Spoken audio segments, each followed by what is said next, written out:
नमस्कार छात्रों, आज हम अध्ययन करते हैं पाठ 5वां, खेती से आई तब्दीलियाँ।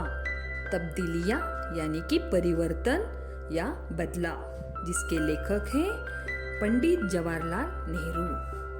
पंडित जवाहरलाल नेहरू स्वतंत्र भारत के प्रथम प्रधानमंत्री रह चुके हैं। इसके अलावा वे उत्तम वक्ता, लेखक और विचारक भी थे।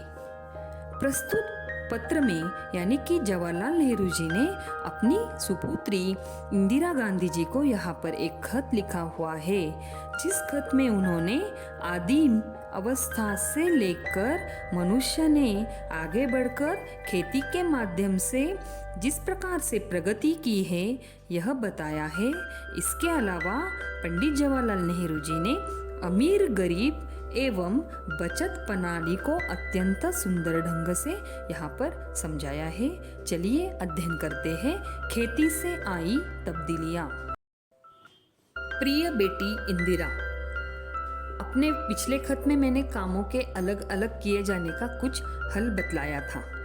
पंडित जवाहरलाल नेहरू अपनी बेटी इंदिरा के साथ खत के द्वारा बात कर रहे हैं। यहाँ पर पंडित नेहरू ने आदिम युग का कुछ यहाँ पर चित्र उन्होंने इंदिरा जी के सामने उभारा हुआ है।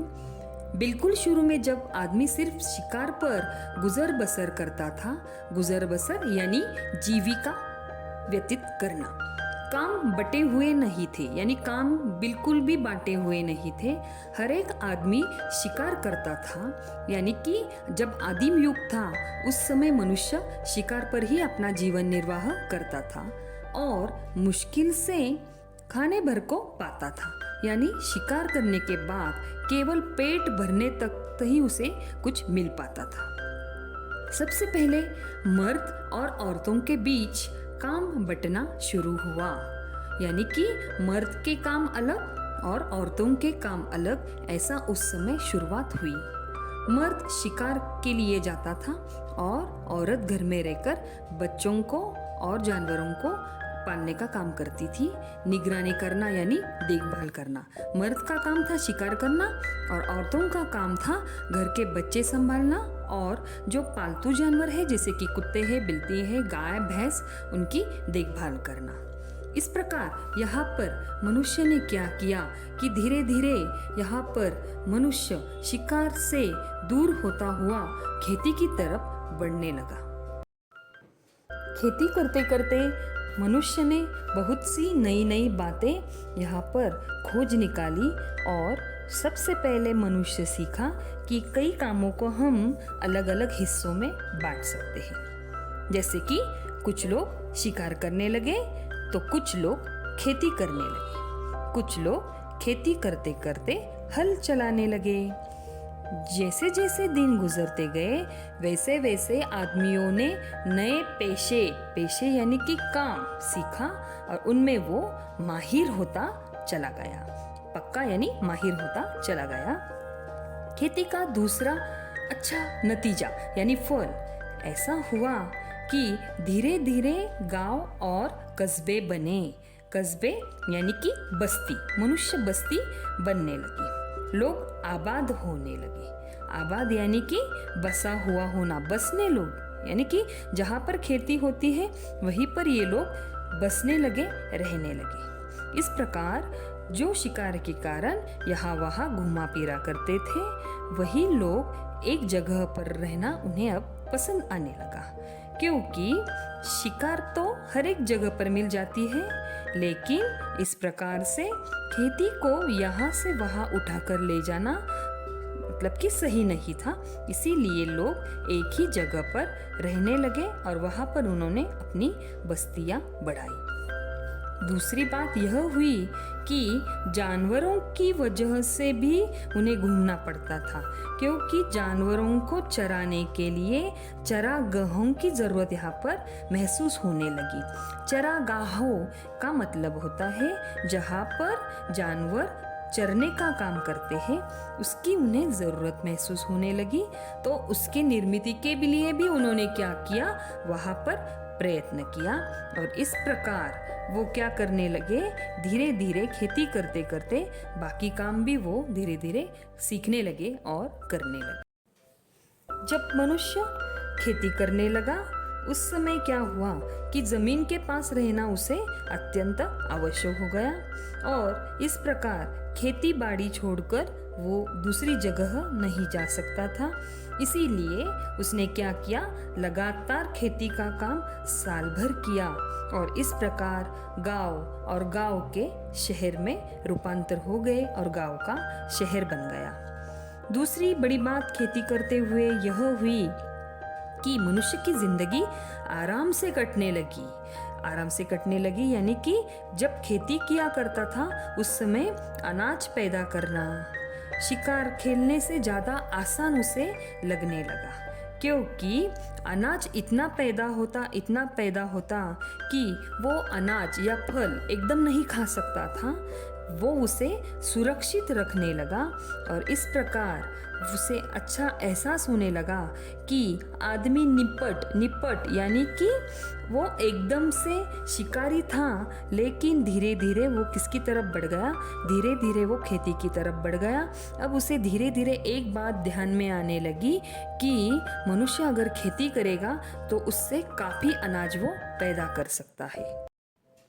मनुष्य जब ज़्यादा खेती के कारण जब ज़्यादा अनाज यहाँ पर निर्माण करने लगा तब उसने सोचा कि इस अनाज को संभाल कर रखना अत्यंत आवश्यक है, क्योंकि मनुष्य एकदम से वो अनाज तो नहीं खत्म कर सकता। उसके बाद उसे पता चला कि उनके पास बैंक नहीं है। बैंक यानी जहाँ पर मनुष्य रुपए और अपनी बाकी के चीज़ें वहाँ पर सुरक्षित रख सकता है। इसीलिए उसने क्या किया कि यहाँ पर अपने पास जो अतिरिक्त जमा हुआ करता था उसे लेकर उसने क्या किया, बैंक में जाकर पैसे जमा करने का उसने प्रयास किया और धीरे धीरे अनाज से जो पैसा आता वो उसे बैंक में जाकर जमा करने लगा और इस प्रकार बैंक खुल गए और लोग उसमें पैसे जमा करने लगे। जब मनुष्य को जरूरत होती तब मनुष्य चेक लिखकर पैसे निकाल सकता था और इस प्रकार यहाँ पर मनुष्य ने उन्नति ही की। लेकिन यहाँ पर सोचने वाली बात यह है कि हम यहाँ पर विचार कर सकते हैं कि हमारे पास जो अतिरिक्त रुपया है यानी ज़्यादा आने वाला जो पैसा है जिसे लोगों को एक बारगी खर्च करने की ज़रूरत नहीं है, यानी कि एक बारगी यानी एक समय पर जब हम पेट भरते, एक समय का पेट भरना यानी एक बारगी की करने की ज़रूरत नहीं है। इसे वे बैंक में रखते हैं, वही लोग मालदार बनते हैं। यहाँ पर मनुष्य सोचने लगा कि जो लोग बैंक में पैसे रखते हैं वे मालदार यानी पैसे वाले बनते हैं और इस प्रकार जब बचत होती है तब मनुष्य के पास अतिरिक्त यानी ज़रूरत से ज़्यादा रुपया पैसा आने लगता है और इस प्रकार जो पैसे वाला है वो निरंतर पैसे वाला ही होता रहता है और जो गरीब है वो निरंतर गरीब ही रहता है। इसीलिए यहाँ पर मनुष्य ने जब धीरे धीरे उन्नति की तब उसने यह सोचा कि अगर बचत होगी तो इस प्रकार से होगी, पसीना बहाना पड़ेगा, काम करना पड़ेगा और इस प्रकार मनुष्य का पैसा बचेगा और बैंक में उसका मालदार बनना यहाँ पर तय है।